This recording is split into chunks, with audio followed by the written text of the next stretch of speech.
ओम गण गणपति नमः। ओम नमो नारायण। मेरे चैनल पर आप सभी का हार्दिक स्वागत है। आज मैं माघ माह की शुक्ल पक्ष की एकादशी, जिसको जया एकादशी कहा जाता है, उसका महात्म्य पाठ कर रही हूँ। पाठ आरंभ करने से पहले आप सभी से अनुरोध है, जो भी मेरे चैनल पर नए आए हैं वो मेरे चैनल को लाइक, शेयर और सब्सक्राइब कर लें और बेल आइकन को दबाकर उसे ऑल पर सेट कर लें। तो अब हम अपनी जया एकादशी महात्म्य पाठ को आरंभ करते हैं। धर्मराज युधिष्ठिर बोले कि हे भगवान, आपने माघ माह की कृष्ण पक्ष की षटतिला एकादशी का अत्यंत सुंदर वर्णन किया है। अब कृपा कर माघ माह के शुक्ल पक्ष की एकादशी की कथा, इसका वर्णन कीजिए। इस एकादशी का नाम, विधि और देवता क्या और कौन सा है? श्री कृष्ण भगवान बोले कि हे राजन, माघ माह की शुक्ल पक्ष की एकादशी का नाम जया है।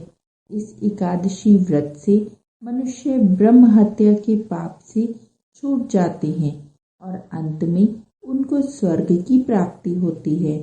इस व्रत से मनुष्य कुयोनि अर्थात भूत, प्रेत, पिशाच आदि की योनि से छूट जाता है। अतः इस एकादशी के व्रत को विधि पूर्वक करना चाहिए। हे राजन, मैं एक पौराणिक कथा कहता हूँ। एक समय इंद्र नागलोक में अपनी इच्छा अनुसार अप्सराओं के साथ रमण कर रहा था। गंधर्व गान कर रहे थे।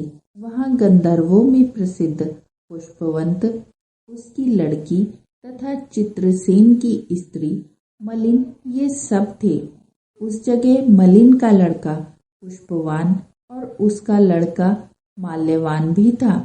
उस समय पुष्पवती नामक एक गंधर्व स्त्री माल्यवान को देखकर मोहित हो गई और कामबाण से चलायमान होने लगी।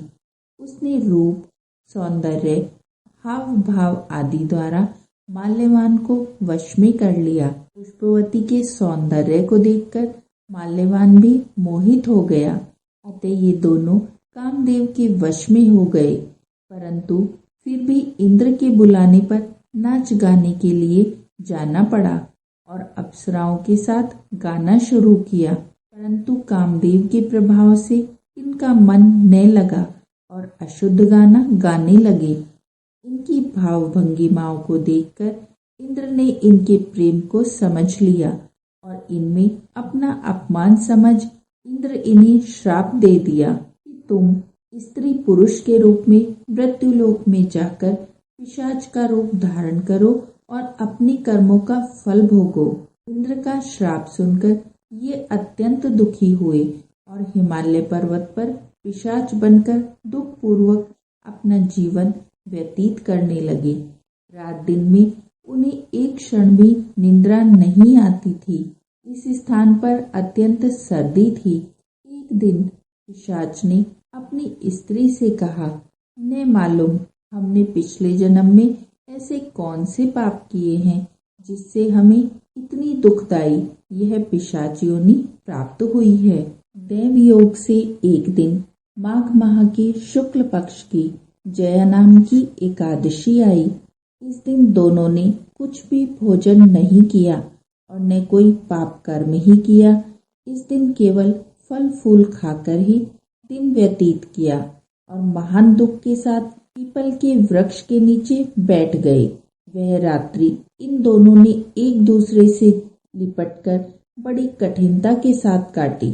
सर्दी के कारण इनको रात्रि में निद्रा भी नहीं आई।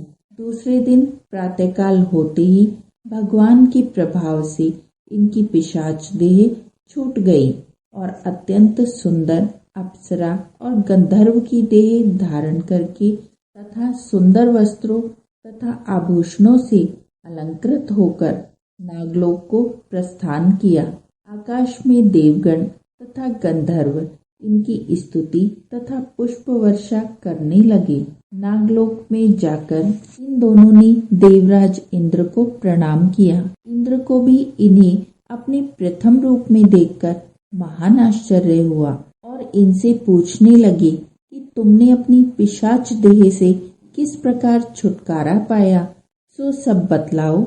इस प्रकार माल्यवान बोले कि हे देवेंद्र, भगवान विष्णु के प्रभाव तथा जया एकादशी के व्रत के पुण्य से हमारी पिशाच देह छूटी है। इंद्र बोले, हे माल्यवान, एकादशी व्रत करने से तथा विष्णु के प्रभाव से तुम लोग पिशाच की देह को छोड़कर पवित्र हो गए हो और हम लोगों के भी वंदनीय हो गए हो, क्योंकि शिव भक्त हम लोगों के वंदना करने योग्य हैं।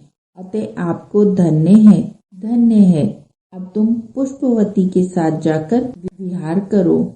हे युधिष्ठिर, इस जया एकादशी के व्रत करने से समस्त कुयोनि छूट जाती हैं। जिस मनुष्य ने इस एकादशी का व्रत किया है उसने मानो सब यज्ञ तप आदि किए हैं। जो मनुष्य भक्ति पूर्वक जया एकादशी का व्रत करते हैं वे अवश्य ही सहस्त्र वर्ष तक स्वर्ग में निवास करते हैं। इस प्रकार ये जया एकादशी का महात्म्य यहीं समाप्त होता है। कोई त्रुटि हुई है तो क्षमा कीजिए। बोलिए नारायण नारायण। जय श्री कृष्णा।